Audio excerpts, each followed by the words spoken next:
All right, here we go, y'all. The private equity snakes and vultures and how they've basically weaseled their way into countless American industries and institutions and ruined them and made your life worse. So let's watch. This is Robert Reich. He breaks it down for us. Here we go. Shady investors are rigging the economy to get rich by making your life more expensive. It's called private equity.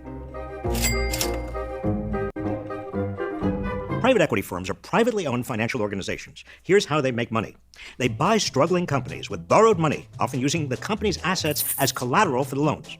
They then make the purchased company profitable by cutting wages, outsourcing jobs, and stripping assets. Then they resell what's left of the company, often laden with debt, and pocket the returns. Private equity managers have their tentacles in so many industries that they touch almost every part of your life without you even knowing. These are just a few. First, housing. Private equity has a hand in today's skyrocketing housing costs. Private equity-backed real estate corporations are buying up both single-family homes and apartment buildings at record rates. In 2021, private equity investors bought nearly 1 in 7 homes in the country's top metro areas, and private equity-backed corporations now own at least 260,000 homes across the country. It's a lucrative business. Blackstone, one of the largest private equity firms in the world, made a cool $7 billion when it sold off its shares of the rental company it created, Invitation Homes. They're pricing people out of the market. That's what they're doing. They're pricing people out of the market. We also saw this with the, they're using AI algorithms to basically price fix for rental properties. That's another big thing. I think the Justice Department was going to crack down on that, or the FTC. Some government agency was going to crack down on that. But now with Trump coming in, that's almost certainly not going to be the case. But this is how they're ruining your life. Crystal was talking to her dad the other day, and he, brilliant guy, scientist, and he was able to get a free ride for college, right? But he said it wasn't that big of a deal because it cost like $65 per semester. So even if I didn't get a free ride, it was like whatever. Compare that to now. Tens of thousands or hundreds of thousands of dollars in debt to go to college. Like, how have we made it so that everything in this country is turned into a scam? I mean, I remember the eye-opening moment when NFTs became this big thing, right?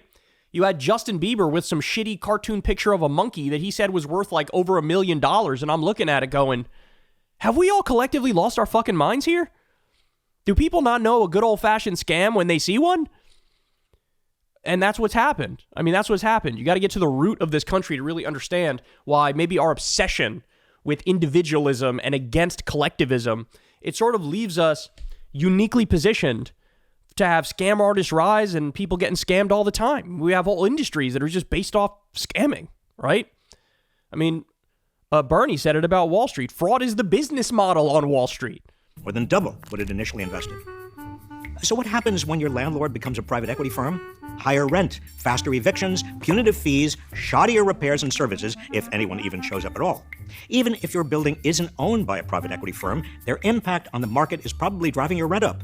When corporate landlords gobble up already scarce homes, they shut out millions of people from being able to buy their own homes, preventing them from building financial stability and generational wealth. In essence, it's a direct transfer of wealth from the middle and working class into the pockets of private equity managers.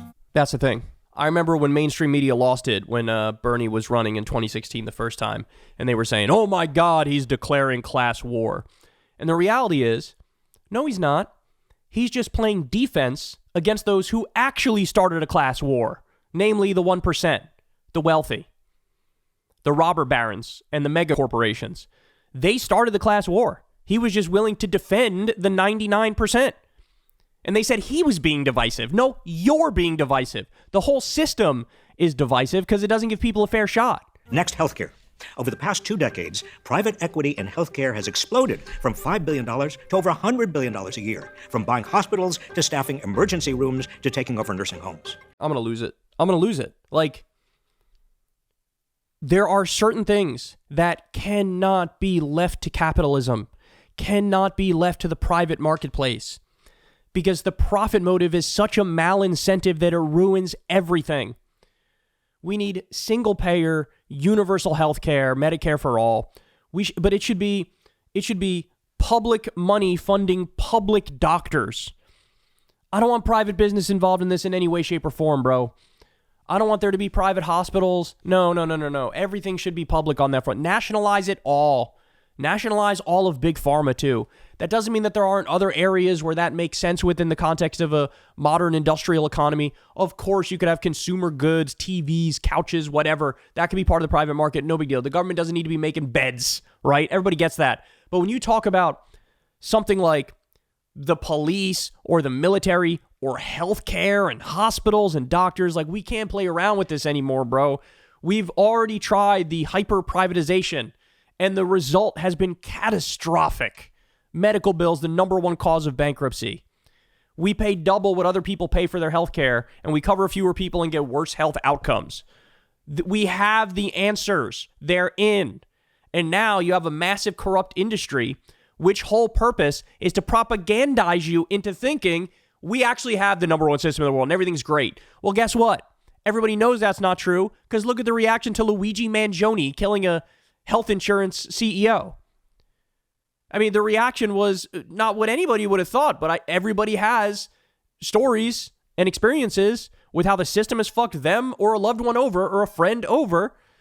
And so that was the reaction. It's time, man. It's time. Team Health, a staffing agency owned by Blackstone, charges about 6 times what Medicare charges in emergency rooms. Team Health and Envision, another private equity-owned physician staffing firm, are notorious for their surprise medical bills. Don't you just love surprise bills? Team Health and Envision doctors aren't covered by insurance. So when a patient goes to an in-network hospital but is seen by a private equity doctor, the patient gets stuck with a surprise out-of-network bill. It's a scam. It's all a scam. It's a scam. It's a scam. It's a scam. It's a scam. And that's what it is. That's what it is. Beyond eye-popping costs, patients can also expect lower quality care. A sweeping study examined private equity-owned nursing homes and found dire effects. Staff hours were slashed, jobs disappeared, and the use of antipsychotic medications, which have a host of dangerous side effects, skyrocketed. All this contributed to a 10% increase in patient mortality. That's more than 1,000 lives lost every year on average. Now, if private equity is doing so much damage, how come it isn't the front page story on every paper in the country? Well, for starters, hedge funds and private equity firms own half the nation's daily papers. Oh, my God. Oh, my God. We allowed this to happen. Again, thank Ronald Reagan in the neoliberal era to get us to this point. Every politician who turned their back on the New Deal consensus is a criminal as far as I'm concerned, because it opened up the door for our entire economy to functionally be a scam. About a quarter of U.S. newspapers, over 2,000 publications, have shut down over the past decade and a half. The result? Reporters, staff, and readers lose, while private equity managers get even richer. A 2022 study found that after private equity buyouts, the number of reporters and editors declined by nearly 10%. The East Bay Times in Oakland, California, owned by Alden Global Capital, laid off 20 employees just 1 week after the paper won a Pulitzer Prize. Declines in local news coverage are associated with lower voter turnout, less competitive local elections, and more government corruption. Even as jobs and hours are cut, subscription prices are jacked up, sticking readers with a lower quality product for a much higher cost. So what can be done? First and foremost, close the industry's favorite tax loophole that enables private equity managers to keep their taxes low. The carried interest loophole treats their personal income as capital gains, taxed at a top rate of just 20%, instead of the personal income it actually is, with a top tax rate of 37%. Remember when Trump said he was going to do that, and then he got in there and didn't? Remember that? I bet he'll do it this time. Fell for it again award, right? If you believe that. It's yet another way private equity is looting America. The pattern is clear. When private equity gets involved, costs get higher and quality gets lower, while the rich get richer. It's past time for Congress to rein in this predatory industry. Lock them up. They're all committing crimes, right? Like, these are just criminals. They're thugs. They're gangsters. They're a part of a cartel. It's amazing we let it get to this point, bro. It's amazing we let it get to this point. This country's a hellscape right now. The New Deal era can't come fast enough, because we're playing with fire. This rotten, decrepit empire falling apart at the seams. I mean, it's embarrassing that basically since the New Deal, we've had no big ideas as a country, transformative ideas as a country. A lot of our infrastructure is literally from that era. And this is the stuff that's going on. We've legalized scamming. That's what it is. These private equity snakes, man, they got to go. It reminds me of what FDR said when talking about the economic royalists and the money changers. He said, I welcome their hatred. They hate me, and I welcome their hatred. We got to get back to that. Because now these sorts of people in private equity, they're the ones who give the politicians money for their campaigns, and they end up being the boss of the politicians. They run the whole system. J.D. Vance, Mr. Fake Populist himself, he's a venture capitalist, right? Don't trust any of these motherfuckers. Not a single one of them. Hey, y'all, do me a favor and like and subscribe. It helps out big time in the algorithm. Click the bell as well for notifications when videos drop, and watch that video on screen right now. You know you want to.